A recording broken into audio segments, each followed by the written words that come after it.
स्वागत है प्रिय दोस्तों, एक ऐसी कहानी में जहां भक्ति और दिव्यता का अद्भुत संगम है। आज हम आपको दो प्रमुख त्योहारों संकष्टी चतुर्थी और करवा चौथ की गहराई में लेकर चलेंगे।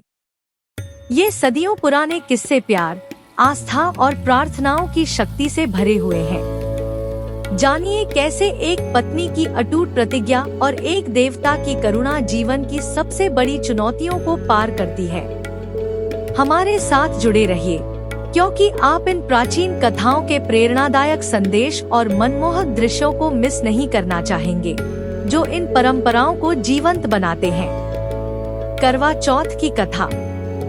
बहुत समय पहले भारत के उत्तरी में पंजाब के सुनहरे खेतों और राजस्थान के सूखे रेगिस्तानों के बीच एक सुंदर रानी रहती थी जिसका नाम वीरवती था। वह 7 प्यार करने वाले भाइयों की इकलौती बहन थी जो उसे बहुत मानते थे।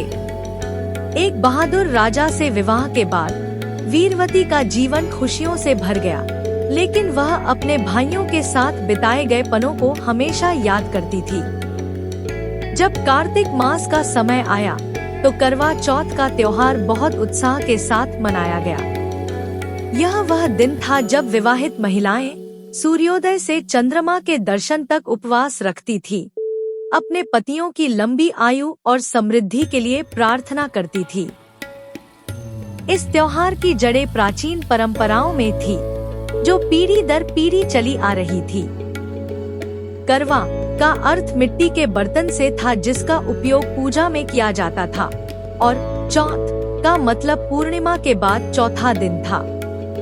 वीरवती ने एक समर्पित पत्नी के रूप में अपने कर्तव्यों को पूरा करने के लिए पहली बार व्रत रखने का निर्णय लिया। उसने सूर्योदय से पहले अपनी सास द्वारा दी गई पारंपरिक सरगी का सेवन किया और उसके बाद दिन भर भोजन और पानी से परहेज किया, अपने पति की भलाई के लिए प्रार्थना की। जैसे जैसे दिन बीतता गया, वीरवती भूख और प्यास से कमजोर हो गई। उसके भाइयों ने उसकी तकलीफ सहन नहीं कर पाई और उसे व्रत तोड़ने के लिए धोखा देने का निश्चय किया। उन्होंने एक पेड़ पर चढ़कर झाड़ियों के पीछे एक दर्पण रखा, जिससे चंद्रमा की झलक दिखाई देने लगी।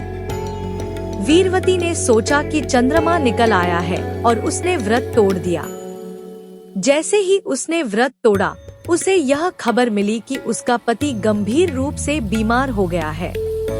वह दुखी होकर माता पार्वती से प्रार्थना करने लगी, जो भगवान शिव के साथ उसके सामने प्रकट हुई और उसे बताया कि उसने जो चंद्रमा देखा था वह असली नहीं था। देवी ने वीरवती को पूरी श्रद्धा के साथ करवा चौथ का व्रत फिर से रखने के लिए कहा, ताकि उसका पति मृत्यु के कगार से वापस आ सके। पश्चाताप से वीरवती ने कठोर व्रत रखा, सभी सुख सुविधाओं से परहेज करते हुए पूरी श्रद्धा के साथ पूजा की। उसकी प्रार्थनाएं सफल हुईं और उसका पति फिर से स्वस्थ हो गया। उस दिन से पंजाब, हरियाणा, राजस्थान, उत्तर प्रदेश और मध्य प्रदेश के उत्तरी क्षेत्रों की महिलाएं बड़ी श्रद्धा के साथ करवा चौथ मनाने लगी।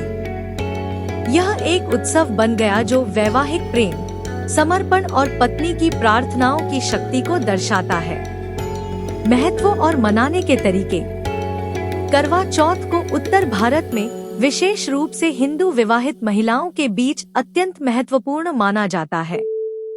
दिन की शुरुआत सूर्योदय से पहले सास द्वारा दी गई विशेष सरगी से होती है, जिसके बाद महिलाएं चंद्रमा के दर्शन तक भोजन और पानी से परहेज करती हैं। शाम को महिलाएं समूहों में इकट्ठा होती हैं, दुल्हन की तरह सजती हैं, आरती करती हैं और करवा चौथ की कथा, वीरवती या अन्य समान कहानियों की कथा सुनती हैं।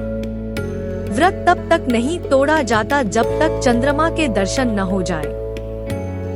महिलाएं छलनी से चंद्रमा को देखती हैं, फिर अपने पति को देखती हैं, जो उन्हें पानी और मिठाई देकर व्रत तुड़वाते हैं।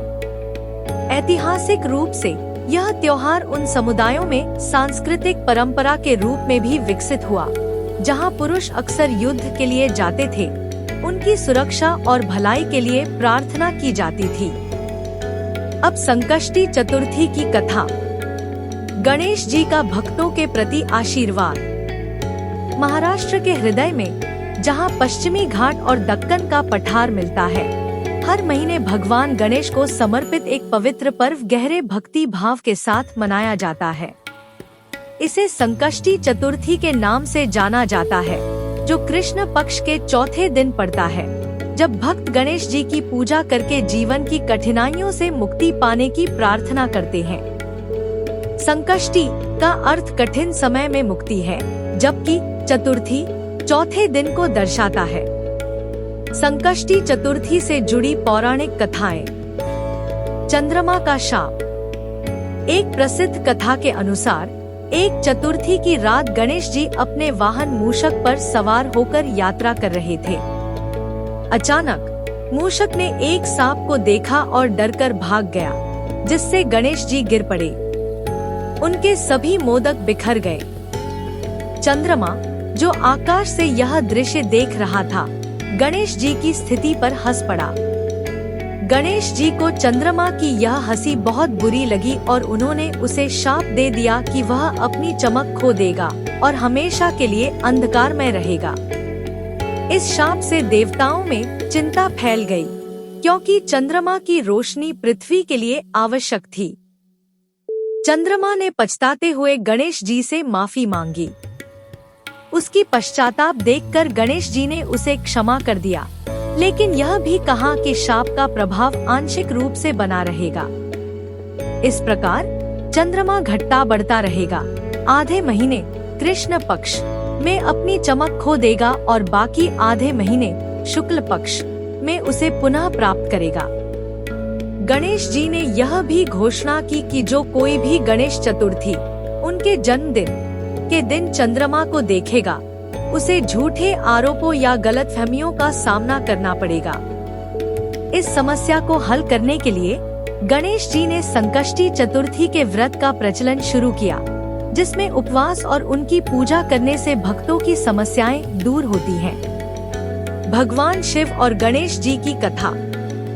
एक अन्य कथा के अनुसार देवता राक्षसों द्वारा उत्पन्न संकट से भयभीत थे और भगवान शिव के पास मदद के लिए गए। शिव ने उन्हें गणेश जी की पूजा करने और पूर्णिमा के बाद चौथे दिन व्रत रखने की सलाह दी। देवताओं ने पूरी भक्ति के साथ पूजा की और गणेश जी ने प्रसन्न होकर उनकी बाधाएं दूर की और राक्षसों का विनाश किया। तभी से संकष्टी चतुर्थी का व्रत गणेश जी की कृपा पाने और जीवन की कठिनाइयों को दूर करने के लिए किया जाने लगा। राजा शूरसेन की कथा। संकष्टी व्रत कथा में राजा शूरसेन की कथा सुनाई जाती है। उनके राज्य में भयानक अकाल और सूखा पड़ गया था। एक ज्ञानी ऋषि ने राजा को संकष्टी चतुर्थी का व्रत रखने और गणेश जी की पूजा करने का सुझाव दिया। राजा ने सलाह मानकर पूरी श्रद्धा के साथ उपवास किया और सभी अनुष्ठान पूरे किए। गणेश जी उनकी भक्ति से प्रसन्न हुए और राज्य को वर्षा और समृद्धि का आशीर्वाद दिया।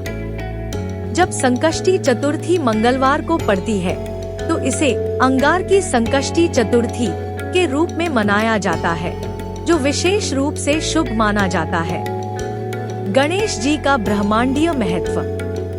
गणेश जी को विघ्नहर्ता, बाधाओं को दूर करने वाला कहा जाता है और किसी भी शुभ कार्य की शुरुआत में उनकी पूजा की जाती है।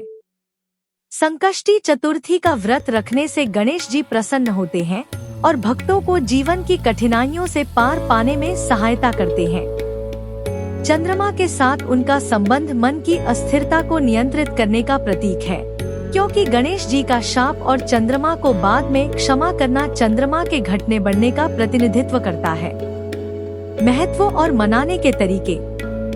संकष्टी चतुर्थी को महाराष्ट्र और कर्नाटक में विशेष रूप से मान्यता प्राप्त है। साथ ही तमिलनाडु और आंध्र प्रदेश में भी इसे मनाया जाता है। भक्त सूर्योदय से चंद्रमा के दर्शन तक उपवास रखते हैं। कुछ केवल फल और दूध का सेवन करते हैं, जबकि अन्य कठोर उपवास भोजन और पानी के बिना करते हैं। विशेष पूजा की जाती है, जिसमें दूर्वा घास, लाल फूल और मोदक का भोग लगाया जाता है। शाम को भक्त संकष्टी व्रत कथा सुनते हैं, जिसमें गणेश जी की विभिन्न बाधाओं को दूर करने की कहानियां शामिल होती हैं। चंद्रमा के दर्शन के बाद गणेश जी और चंद्रमा की पूजा करने के बाद व्रत तोड़ा जाता है। कहानी अच्छी लगी तो लाइक, शेयर और सब्सक्राइब करें।